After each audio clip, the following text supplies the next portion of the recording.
Caitlin Clark has so much power, and like she could have such an impact if she stood up and actually spoke about what was really happening and the real issues and the real racism behind the way that she and Angel Reese are treated differently. But she doesn't.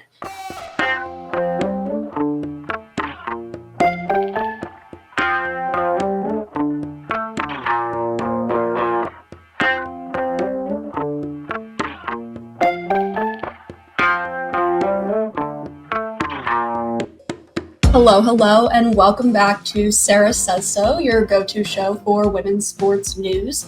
Happy Friday, everyone. I hope you're ready to get into it. I have a pretty solid show for you guys today, and we've got a lot to discuss.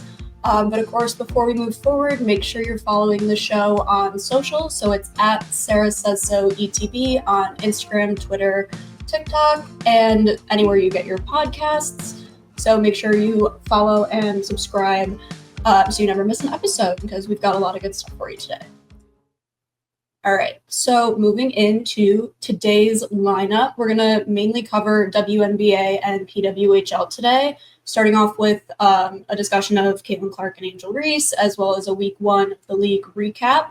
And then for PWHL, we'll do a finals check-in because they're finally in that last series before the Walter Cup is awarded. We'll talk about the draft eligibility list and the expansion draft for those new teams out in Seattle and Vancouver. But we're going to start off with the WNBA. So honestly, the second that I saw that I was watching the game and the second that I just started to watch this unfold, I knew that this had to be what I led the show with. Just general info is a 93-58 win for Indiana over the Sky. Caitlin Clark had 20 points, 10 rebounds, and 10 assists for a triple-double, and Angel Reese put up 12 points and 17 rebounds. It was a game with 2.7 million viewers. It's the most watched regular season game in the W in 25 years. But that's not really anything new for the Sky and the Fever. Last June, they drew 2.25 million viewers for a CBS game, which at the time was the W's most watched game in 23 years. But what happened during this game on Saturday was, not really anything particularly different from what we see in a game where Caitlin and Angel play each other, but it's pretty ridiculous. The Athletic did a really, really great piece about it. And it just kind of describes what happened in the game overall. Basically, the WNBA is now investigating hate comments that were made to Angel Reese from fans. It's the W committed to investigating it, and they put out a statement on May 18th. I'll read it to you. It says, "The following is a statement from the WNBA regarding yesterday's game in Indianapolis. The WNBA strongly condemns racism, hate, and discrimination in all forms. They have no place in our league or in society. We are aware of the allegations and are looking into the matter." So that statement was then supported by the WNBA Players Association, who kind of reiterated the same thing and basically just said, "The Players Association is aware of reports of hateful comments at yesterday's game in Indianapolis and supports the league's current investigation into this matter. Such behavior is unacceptable in our sport. Under the W's no space for hate policy, we trust the league to thoroughly investigate and take swift, appropriate action to ensure a safe and welcoming environment for all."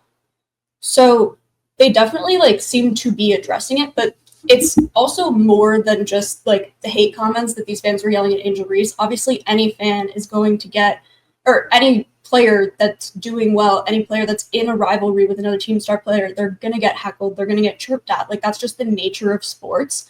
But it goes a little bit deeper than that in this situation. So it was more than just the hate comments. There also was crazy levels of booing when Reese was announced as a starter. There was, anytime she missed a free throw, just insane cheering, which again, that is part of sports. I get that. But also there were times when the stadium seemed to play a jungle sound effect and fans were making monkey noises towards Angel Reese, which, this is being discussed pretty much everywhere. I was just watching the Barstool Midwest post about it, which could not be a take that I disagreed with more.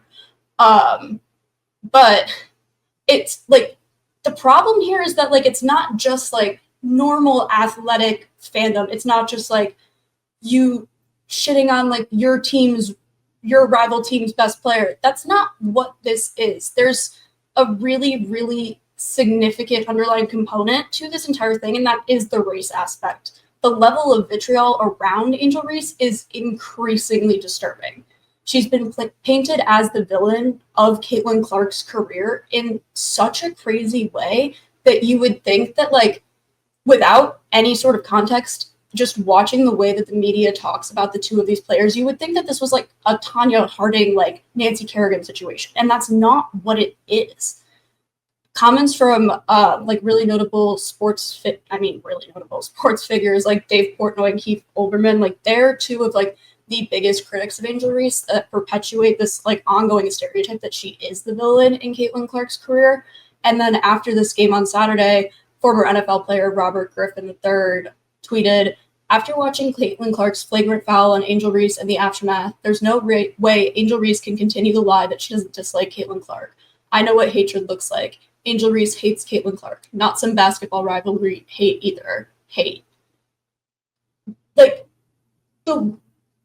it's just so unnecessary to be like picking apart. Like, Angel and Caitlin have both come out multiple times and said like that their rivalry and their competitive nature is like literally just that. It's just competitive nature. And it's the way that this is being blown so out of proportion by fans and by media that like makes the situation so much more concerning, because if this was two white players, this wouldn't be happening.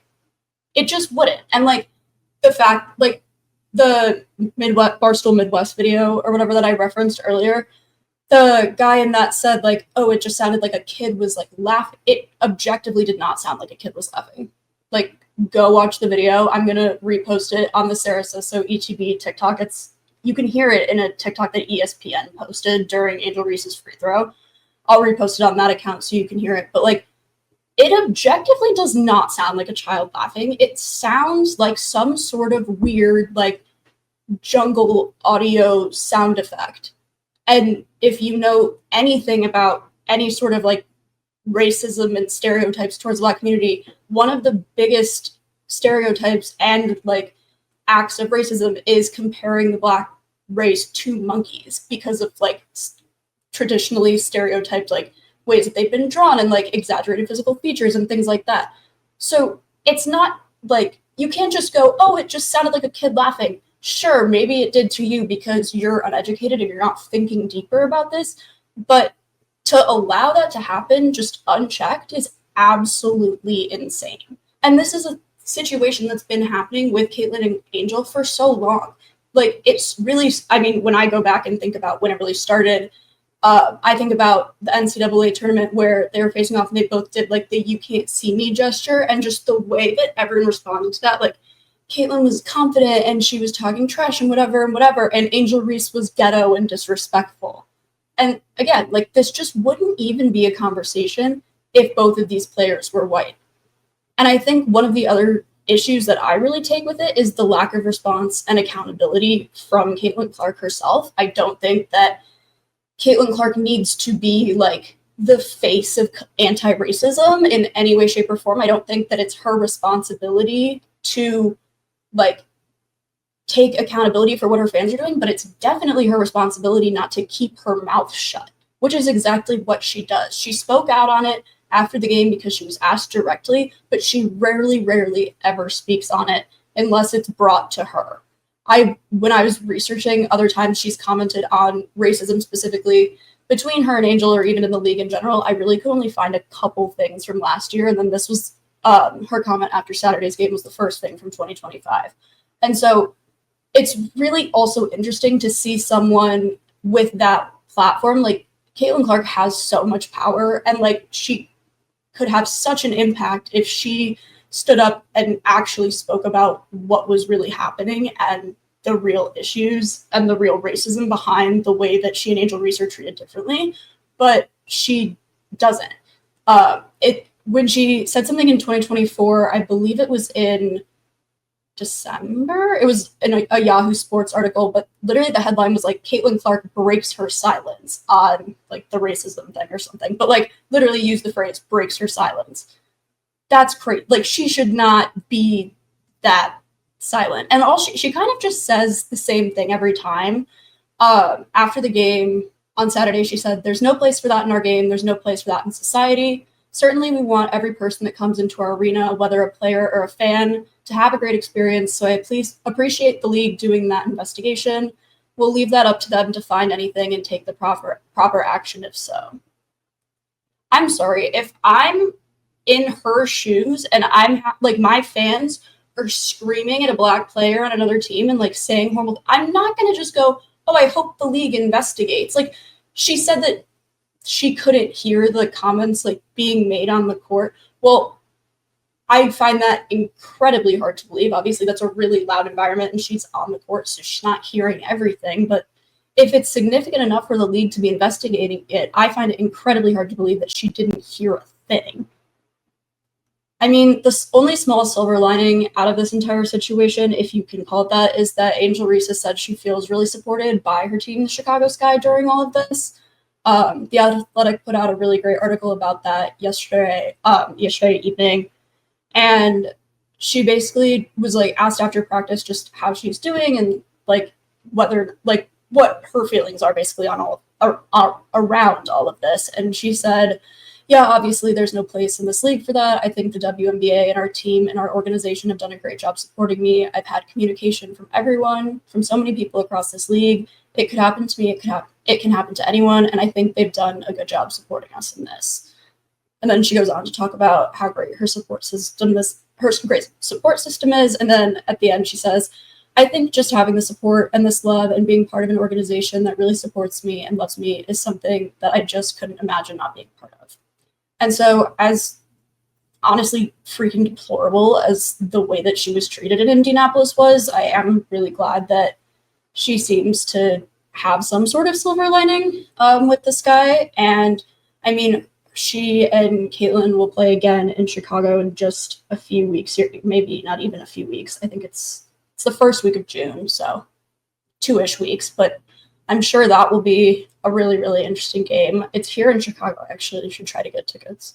But yeah, I'm interested to see how this unfolds. I'm not entirely optimistic that it'll, like, anything will really happen. Like, I mean, they can't, what are they going to do? Like, tell the fans they can't come back? Like, I'm sure nothing will actually happen, but, like, there needs to be some sort of acknowledgement and accountability for just how this has been a problem for Angel Reese for such a long time. And, like, it's, yes, like, many players of color experience prejudice and racism, and, like, those are all issues, but I think she experiences it to a little bit of a different level in the sense that because she is so often pitted against Caitlin Clark, who is so visible, that it's a little, what Angel Reese is experiencing is it seems to be like a little bit above average in terms of the level of awfulness, so to speak. But yeah, so I'm gonna get off my soapbox about that, and we're gonna move over to a little week 1 recap for the league overall. So there were a bunch of games this weekend. On Friday, we had the Washington Mystics and the Atlanta Dream. The Mystics won 94-90, so that was a pretty close game. And then on the Mystics, the leaders there were Brittany Sykes and Sonia Citron. They both had super, super good games. Brittany had 22 points and 5 assists, and Sonia had 19 points and shot 85.7% on her field goals. So that was really, really awesome. They both contributed a lot to that Washington win. What everyone was really, really excited about, the Minnesota Lynx and Dallas Wings game, also on Friday night. That was a great game, and everyone was super amped up for the Paige Bueckers debut. We watched that here at ETB on the Playback stream, and that was a super fun night. But Paige had a really good game. She put up 10 points and 7 rebounds, so just shy of a double-double in her WNBA debut. And the ESPN push notification that I got as soon as the game was over was tough debut for Bueckers. And that just, like, struck me as so funny, and it kind of, like, not to, like, go here, but it kind of was, like, made me be like, okay, would they have said that about, like, a male player in his debut? Because a debut where you're hitting nearly a double-double, that's not a tough debut. She had a really, really, really strong game, and she looked like she fit in really well out there. I mean, through that whole game, like the first half, kind of both teams looked like nervous almost, and it like took a while to kind of get the momentum going on both sides and really start to see them connecting. And I mean, honestly, for a while it was pretty even, and then towards the end of the second half, there like the seniority and the experience of the Lynx like really just showed, and they were moving the ball really well to kind of pull away and end up taking the win. But I just think putting out a notification that says tough debut for Beckers is insane. Like, she still had such a good game. I would never in a million years use the word tough to describe the debut that she had. And I want to know who at ESPN made that call, because that's a really interesting take. And I would love to have been in the room and like heard the rationale behind that. It was really interesting. But other than Paige, on the wings, Dejanay Carrington and Arike Ogunbawe both had really good games. Dejanay had 15 points while Arike had 16. And then the Valkyries made their WNBA debut later that night as well, but they fell 84-67 to the LA Sparks. Kelsey Plum made her debut with the Sparks and absolutely freaking crushed it. She put up 37 points, 6 assists, and 5 steals. And I dropped my notepad on the ground earlier because I thought I wouldn't need it, and I forgot. I have a note on here. She's the first player in WNBA history with 35 points and over 5 assists and 5 steals in one game to ever hit that many. I don't think I explained that well, but she's the first player in the history of the league to have that many points and over 5 assists and 5 steals. So she freaking absolutely killed it in her debut with the Valkyries, or with the Sparks, excuse me. And she played the full 40 minutes too, so she was pretty gassed at the end of that, but she had an absolutely excellent game. Ray Burrell had an injury and had to be carried off the floor early on in the game. It was really concerning to watch that unfold live. She went down and it fully looked like she tore her ACL on her right knee. About halfway through the game, they just said it's a lower right extremity injury. And then the Sparks came out on Twitter later and said she's going to be ruled out for 6 to 8 weeks, but it's still just ruled as a right lower leg injury. It's not there's no specific diagnosis. So I'm assuming she didn't tear anything if she's going to be back in 6 to 8 weeks also. And then on the Valkyrie side, their debut at their first game in the W was really strong. They looked good for a first year team. I was really impressed. I didn't expect them to not look good. I was really disappointed because they released Caitlin Chen, and that news came out after I recorded last week's episode. So if you were listening to that and you were going, Sarah, what the hell? She's not on the team. I know, and I'm sad about it. But Tiffany Hayes and Julie Vanloo were really, really strong for the Valkyries. Tiffany Hayes put up 19 points with 9 rebounds, and Julie Vanloo put up 14 points with 4 rebounds and was absolutely dominating from the 3-point line. So that was a really fun game to watch. It was really fun to kind of watch the Valks find their footing as a team, and I'm really excited to keep watching them as the season goes on. Saturday, we had the Aces and the Liberty. The Liberty came out on top, 92-78. Brianna Stewart and Natasha Cloud, of course, leaders there. Stewie had 25 points and 8 rebounds, and Cloud had 22 points and 9 assists. So 2 really dominant forces, as usual, came out really strong for the beginning of their season. And then on the Aces side, of course, we have the dominant Asia Wilson with 31 points and 16 rebounds. And then Jackie Young put up 16 points as well. And I am going to take 30 seconds to talk about the Asia Wilson Nike commercial, because it's literally, I think, the best piece of athletic. It's like a commercial, so I can't say athletic cinema, but it's so good, and I absolutely love it. And it's such a good celebration of Black culture too. I think it's just so fun to watch. Every time we're on a playback stream and it goes to commercial, I won't let them change to a game until the commercial is over, because I want to watch the Asia Wilson commercial. I just adore her. I think it's such a fun video. And then on Sunday, we had the Storm Mercury game.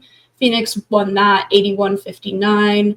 leaders on the Mercury were Satu Sabali with 27 points and Alyssa Thomas with 20 points and 6 assists. And then on the Storm side, Skylar Diggins put up 21 points. And then the final game on Sunday, the Lynx and the Sparks both played their second game of the season, and Minnesota came out on top 89-75. So Minnesota is now 2-0 in the league. Leaders for the Lynx were Nafisa Collier with 23 points and 6 rebounds, and Alana Smith with 18 points. And then on the Sparks side, Azura Stevens had 21 points and 6 rebounds. Dearica Hamby had 20 points and 10 rebounds, and Kelsey Plum had 18 points and 5 assists. So as much as the Sparks did have a lot of high point scorers, it was I didn't end up watching this game, but it was pretty interesting to kind of look at the box score and the breakdown afterwards and see that even though the Sparks had more high producing players in that game, the Lynx still came out on top. So that was a kind of just a very not in depth, but a good overview of what the weekend games were like. Obviously, we had some weekday games too. But I feel like the most interesting games to watch are usually on the weekend, especially because that's when most people are around. And I wanted to recap the beginning games of the league. And I mean, I'm not also going to sit here and spend 15 minutes of the podcast reading you through all the leaders of all the games this week too. So in the future and now, it will pretty much just be the weekend. So if you're sitting there going, there have been games since then, I know. I just am doing the weekend. And then here are the games coming up this weekend because we have quite a few of them. On Friday, we have the Connecticut Sun at the Lynx. And again, like I said last week, all these times are always in Central Time because that's where I am, and I don't feel like doing the times of math. You can do it yourself. Then we have Mystics at the Aces at 9. The Valkyries at the Sparks at 9 again, and then Phoenix at Mercury. Oh my gosh, I can't speak. The Mercury at the Storm at 9. Saturday we have New York Liberty at the Fever at 12, and the Wings at the Dream at 2. And then the Connecticut Sun play the Dream at 2 Sunday. And that's so interesting that the Dream have 2 back-to-back games. And then we have Sky at Sparks at 5, Mystics at Mercury at 5 as well, and Aces at Storm also at 5. So there's it's a pretty jam-packed weekend. I mean, Friday you've got that 1 6:30 game and 3 9 o'clock games. Saturday's pretty chill with the 1 noon game and 1 2 p.m. game. And then Sunday you have a 2 o'clock and 3 5 o'clock. So, I mean, if you can triple split screen your TV, maybe that's what you're going to be doing for the rest of the evening on those days. I don't know. I usually just like to switch. I'll start with whatever game is the most interesting to me, and then I'll just flip around if I get bored. Or I'll watch one on my computer and on my TV. It's kind of crazy. But yeah, so that's what you could be looking forward to this weekend in the W. And now we're going to take a quick break, and we're going to get a message from our friends over at Playback, and then we will be right back. Stick around. Presented by Playback. Watching sports is more fun with others, but we spend too much of our time watching alone. Playback is a virtual space where communities can stream live sports together, with everyone perfectly synced up.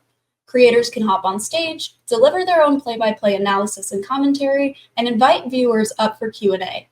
Playback makes watching sports fully interactive and a social experience. From playing fantasy sports, repping your favorite players and teams, and watching with the commentators and communities you care about, win or lose, sports are best enjoyed together.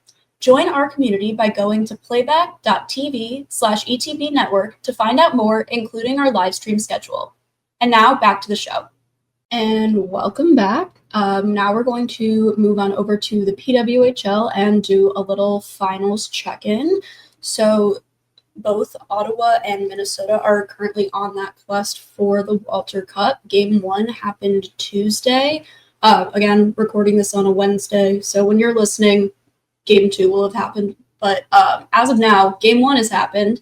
And the Charge came out on top 2-1 in overtime over the Frost. So that was a super exciting game. I personally don't want the Frost to win the first 2 years of the Walter Cup in a row. I don't want a dynasty that early, and I don't love the Frost. Sorry to say. I would absolutely love for the Charge to win. I just think it would be really cool. They've had a really strong season, and as I mentioned last week, Northeastern alum Gwen Phillips in goal, amazing, absolute queen. But just in case you forgot, the Walter Cup finals are a best-of-5 series. So Game 2, when you're listening, will have been yesterday in Ottawa. Game 3 is Saturday at 4 in Minnesota, and then Game 4, if necessary, at 5, or Monday at 4 p.m. also in Minnesota, and then Game 5, if necessary, Wednesday, 6 p.m. in Ottawa. So that'll wrap up here in the next few days, and then unfortunately it will be some time without PWHL, but never fear because the draft is coming. Other news just kind of around the league now that we've gone over the schedule. Boston Fleet's Hillary Knight has announced that the 2026 Olympics will be her last Olympics. She's the Team USA ice hockey captain. She's going to be ending a 20-year career. She's one of the most decorated players in ice hockey history. She got a gold medal at the 2018 Pyeongchang Winter Olympics. She has 3 silver medals from the Olympics in 2010, 2014, and 2022. And she holds 10 world champion titles, as well as the all-time records for goals, assists, and points in world championship play. So she's an absolute force to be reckoned with. During the 2024-25 season with the Fleet, she put up 29 points, 15 goals, and 4 assists over 30 games. I think that she had, especially this year, in comparison to her first year on the Fleet, a stronger season. She just seemed to connect a lot better in terms of passing and communication on the ice. There were a lot of times during season 1 where it seemed like she just kind of was struggling to connect, or would kind of like go out and try things on her own that wouldn't really work. And so for a while I was like, Hillary, girl, what are you doing? We gotta figure this out. But she clearly knows what she's doing. She's got all these titles, but it's sad to see her go. I don't think that means that she would leave the PWHL. I feel like she definitely has a few more years of that. I hope. I would be really sad to see her leave the league, but I do think it's good that she's kind of stepping away from that high level international play, just in the sense that she is on the older side. She's not super old, but it also will be nice to kind of give the younger players kind of a chance to take on that leadership role, depending on like what decisions they make within the organization. I just checked. She's 35, so she still does, I feel like, have a little bit of time. She does not seem like she's there. I thought she was in her 20s. I can't lie. Oh, she shares birthdays with my mom. Shout out July 12th. But yeah, kind of, it's a sad thing to like see, but I don't know.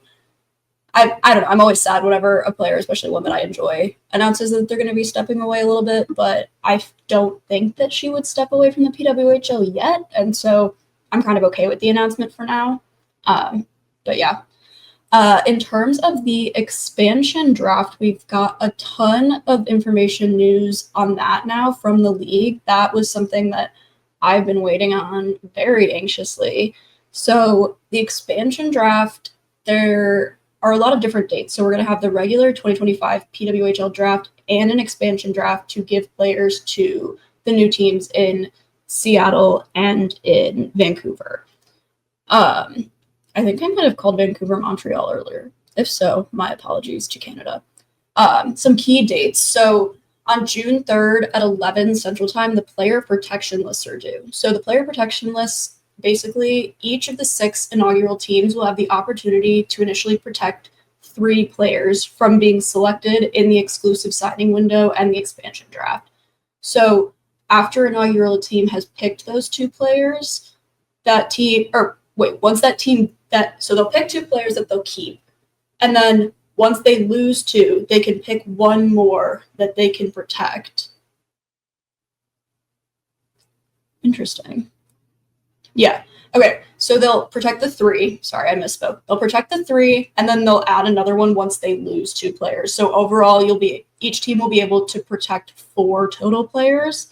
And then players eligible to be protected by the team have to be under contract for the 25-26 season, or the team must hold their playing rights through the 25-26 season.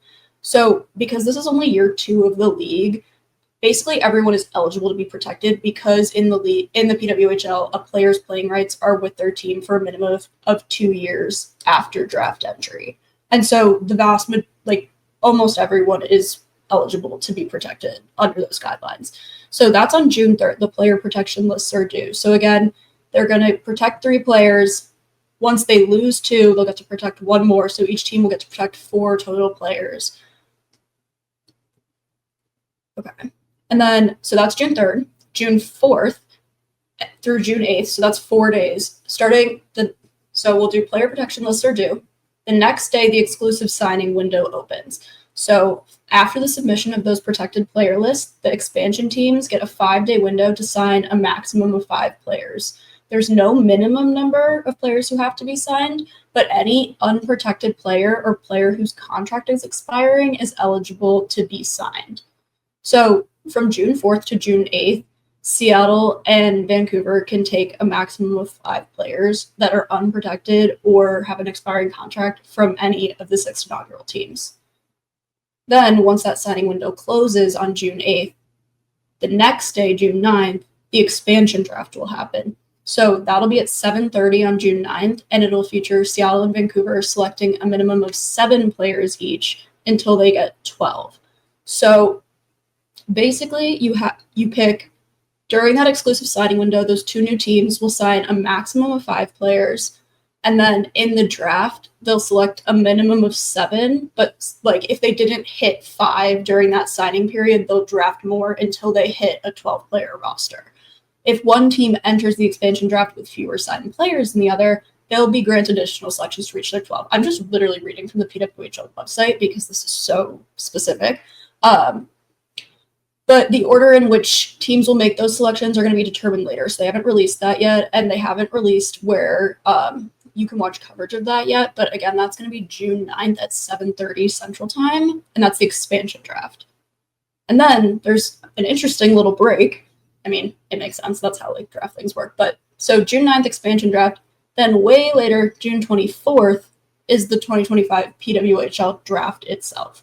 So that will consist of 6 rounds, and it will allow all 8 teams to select eligible players. The New York Sirens will have that first pick based on the gold plan system, which is just how they decide.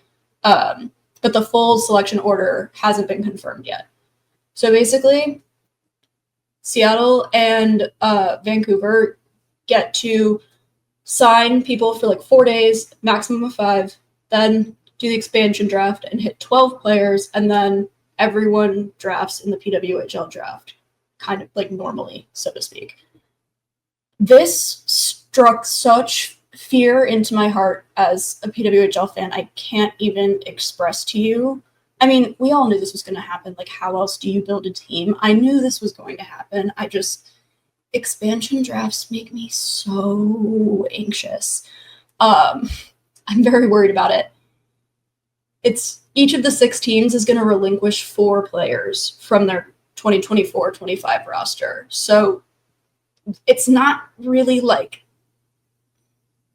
a big impact. So in terms of numbers, but every team, there's no way that any team is going to emerge from this without losing a key person in their franchise. I think about Boston, and if I'm Courtney Kessel and Danielle Marmer, the GM and the head coach, if I'm them, there's no way I'm letting go of Aaron Frankel, the goaltender. There's no way, I wouldn't want to get rid of Alina Mueller. I mean, both of them are Northeastern alum, and that's not why I picked them. They're both incredibly talented. But I would want Aaron to stay. I would want Alina to stay, and I would keep Hillary Knight as well. But then there's you also have Susanna Tapani and Jamie Lee Rattray, and as a fan, I just know that my heart is going to be so sad whenever someone depending on who Boston specifically loses, because I was at their first ever PWHL game last year. The beginning, the first ever game of the league was between Boston and Minnesota. I mean, they play in Lowell, but in Massachusetts. And I walked into that stadium and I just remember sobbing. I was also stone cold sober, for the record, sobbing. Just because I was like, I'd followed so much of the preparation with Boston, specifically when I was an undergrad. I did a whole project on how they built the team and everything. And so I got to talk to Danielle and Courtney Kessel a ton. And just watching how much passion and how much effort all of those people put into building the league. And it's a team of vast majority women. So all of the passion that all of these women have put into this league, and a lot of them have backgrounds in hockey and are former players, they just all care so much and they want to present such a strong product of a league to the fans and also to young girls to show them that they have this future now. And so the original Boston roster holds such a special place in my heart, and I know that the expansion draft is fully going to make me crash out in the worst way possible. When they first released the news of it, my PWHL group chat with my friends exploded, absolutely exploded. But in terms of the draft itself, I will have kind of a list of draftees to watch coming for you in a later episode. But just in terms of the eligibility list right now, the group has 117 forwards, 56 defenders, and 26 goaltenders, and there are 15 countries represented. So if you're curious about the countries, it's China, Canada, Czech Republic, Denmark, Finland, France, Germany, Hungary, Italy, Norway, Russia, Slovakia, Sweden, Switzerland, and the US. So that's one of the things I like the most about the league. There's such a wide variety of nationalities, and it makes the Women's World Cup super, super fun because you have such strong players on their teams during the year, and then you pull them all away and they all go play for their country. It's one of my favorite things to watch. I think it's so fun. But it'll be really, really interesting to see kind of what choices are made in this 2025 draft. And I mean, I'm more interested in seeing what happens with the expansion draft, and then I'll kind of be able to think about the draft itself. There's just so many moving parts this year, and I'm so excited because I honestly didn't necessarily see the league expanding in its second going on third year. But I couldn't be more thrilled. And honestly, I think they're executing it really well. I think the fact that they have the training facilities and the actual ice where they'll play the games, all of that's set up, and they have so much so many things planned and so much structure, and it really just highlights how much the front office and the PWHL board is dedicated to making sure the league is not only viable for their athletes, but also a safe league in terms of facilities and resources and access, and also salary. Paying the girls a livable wage is such a huge thing because in the last leagues, the Premier Hockey Federation and the Professional Hockey Women's Players Association, so many acronyms, a lot of the girls are working 2 or 3 jobs aside from playing because the salary they were making as athletes wasn't a livable wage. They couldn't pay rent and buy groceries and things like that. And so that was something that the PWHL decided to make a kind of a focal point of what they were focused on when they were building the league and building contracts and all those good things. And so I think the care they're taking with this expansion is really reflective of that commitment that they made earlier. And so I'm excited to see what happens, but I swear to God, if they take anyone on the fleet that I love, I'm going to sob, it's going to happen. I just have to accept it. Okay, it'll all be fine. And it's not for a little bit. So I'll have time to calm myself down and not freak out.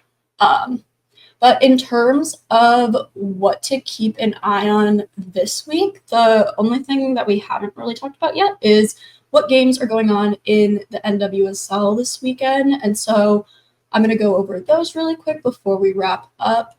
But there aren't too many games. 2 games Friday, 3 Saturday, and 1 on Sunday. So on Friday night, you have Orlando Pride at Utah Royals at 8:30 Central, Washington Spirit at Seattle at 9 Central. And then on Saturday, you have Bay at Houston Dash at 4 p.m. Central, Kansas City at Chicago at 6:30 Central, Louisville at Angel City at 9 Central, and then Sunday, just the one game, North Carolina Courage at the San Diego Wave at 9 Central. So not too many games, definitely more on the WNBA side, but you really have the pick of whatever you could want this weekend between these games, the W and the PWHL finals. And if I could offer a specific recommendation, I would say watch PWHL finals because they're about to be over, and then you won't have any more women's hockey for a while, and that will be a bummer. But that is all I really have from you this episode. Thank you guys so much for tuning in.